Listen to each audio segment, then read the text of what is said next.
Hi everybody. Okay, I explained in the last video. For today only, I'm gonna go a little bit off the beaten path because they both had retro episodes, and I covered the episode they had on when it actually happened. So I don't want to do rehash. So what I'm gonna do is I'm gonna say about storylines I want to see or stuff like that in 2026 and or anything that's like off the wall, odds and ends kind of thing. So it's gonna be that kind of show today. But I'm gonna get back to normal tomorrow. I promise. Okay.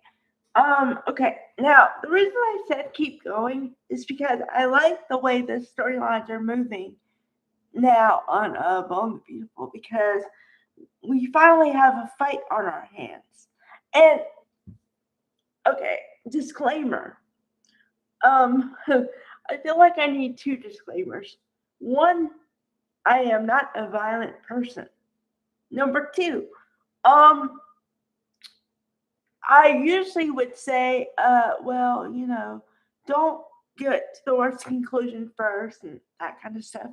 But the way some people are treated, characters are treated on the show, is like, wow. Um, okay. Now, just so happens to be that Heather Tom is my girl. And when I say somebody is my girl or my boy or whatever, that means I will fight for your character to the death.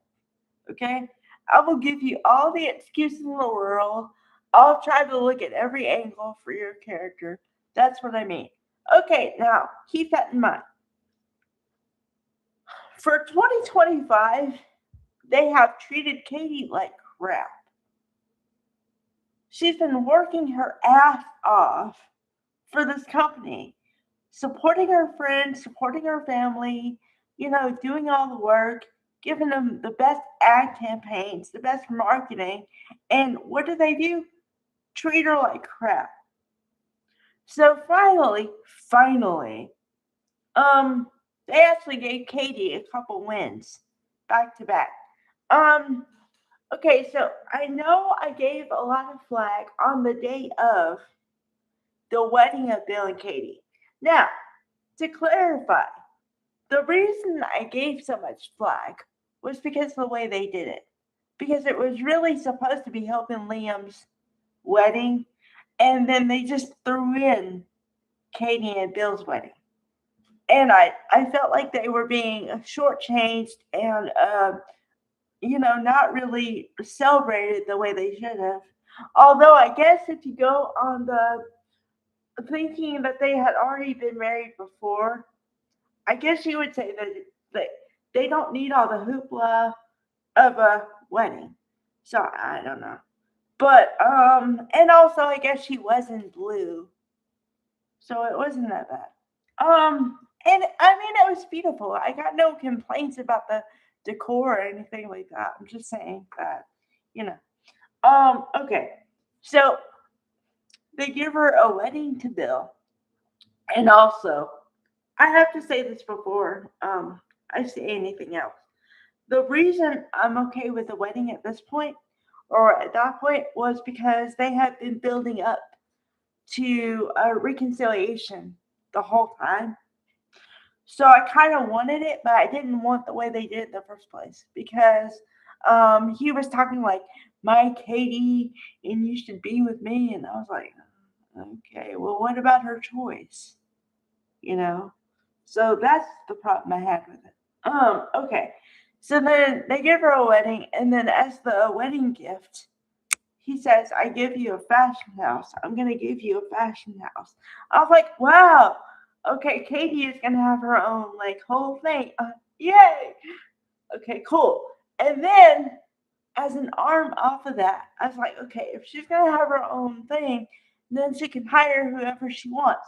Then she can put, what's his name, Eric, helping her out or whatever, and hire Zende and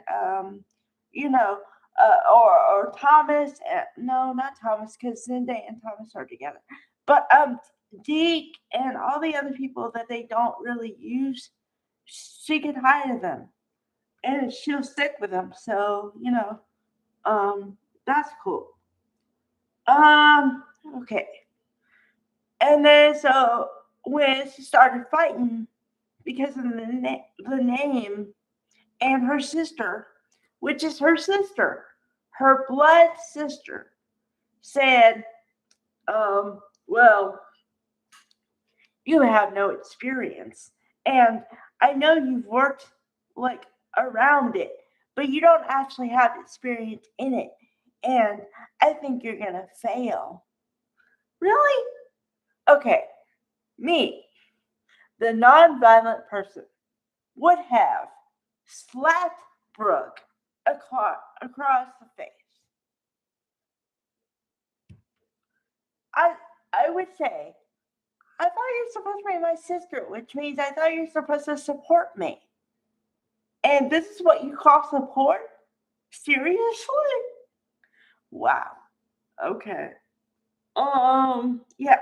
So when she stood up for herself and said the thing, Katie said to Brooke all the stuff. I was like, yes. Finally. Yes. Okay. Um, okay, so keep going with the fight because I want Katie to come out on top. And then I want Katie to prove them all wrong. She needs vindication. Um, okay. On another note, oh boy. Okay. I swear it's a new year, so I'm trying to be positive. I promise. I really am. But the only other storyline we have going is the fact of Dylan's homelessness. And while it's an important topic, and while I get that it's very important, and I'm very against it, and I'm very for people having homes and all this stuff, I am. But I feel like it was forced down my throat. And somebody saying, you're gonna like it, you're gonna like it, come on. No, I don't. I don't. Because just it's too coincidental, okay? I don't like things when they're too coincidental. And the whole thing is too much. Okay, so follow me on this chain here. First of all, we don't even know who she is. She's brought in because she's what's the kid's name? Um, oh jeez, Hayes, Hayes or something. The little boy. Okay, she's his art teacher. I'm like, okay. And then she gets twisted up in the web of Luna, which I miss Luna. I miss Luna and Poppy and Lee. I miss them all. A moment of silence. Uh-huh. Okay. Um. Yeah. So then, okay, she's brought in as a teacher, and then she gets kind of kidnapped and held by Luna, and somehow she gets freed. And then after some time, Luna's running in the street, which is a completely stupid storyline. But somehow somebody in a car doesn't see her and unalives her. Okay? We find out later that it's Dylan, which at that point she didn't even have a name. We find out that it's the art teacher who unexpectedly unalived Luna. Okay? And now, months later, you get this whole chick a backstory. Really? Really? When I've been begging for a backstory the whole time. Because I'm like, okay, who's this person? Why is she here? Why is she connected? And you don't give me anything. And I'm like, okay. And then all of a sudden now you want sympathy. That's not how I roll. Okay? I need backstory from the jump. Because otherwise I'm like, I'm not confused, but like, okay. So give me something. I don't know anything about this person. who is this person, where are they from, why are they here, are they going to be integral to the plot or not?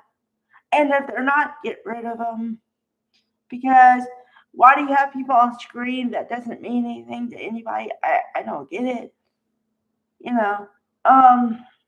So yeah. Okay. So you could take that whole storyline out. I don't know.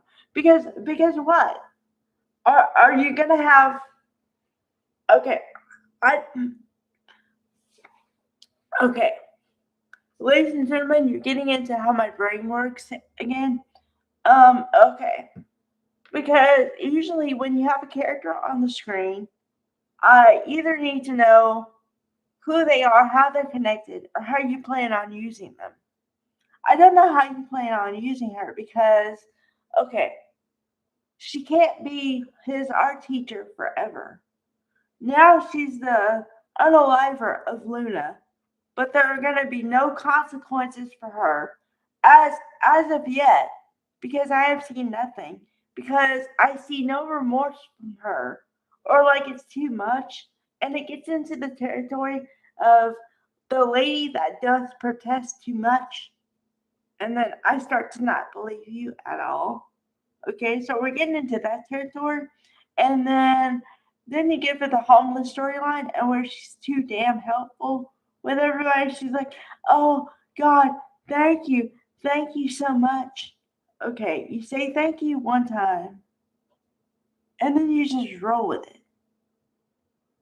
The way she keeps talking about it is like annoying. We get the point. We get your story. Move along.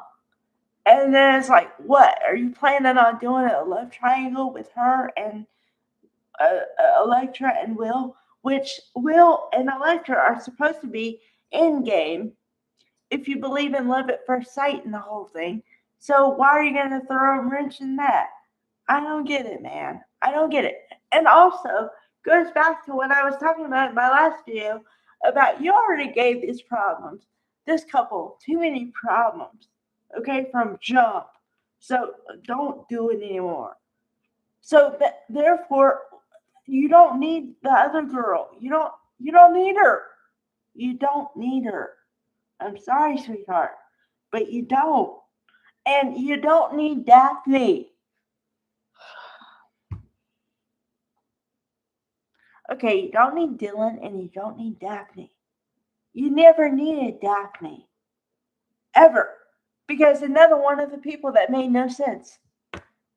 She somehow was brought on the canvas because she's Steffi's friend, but Steffi wasn't there half the time. So it made no sense.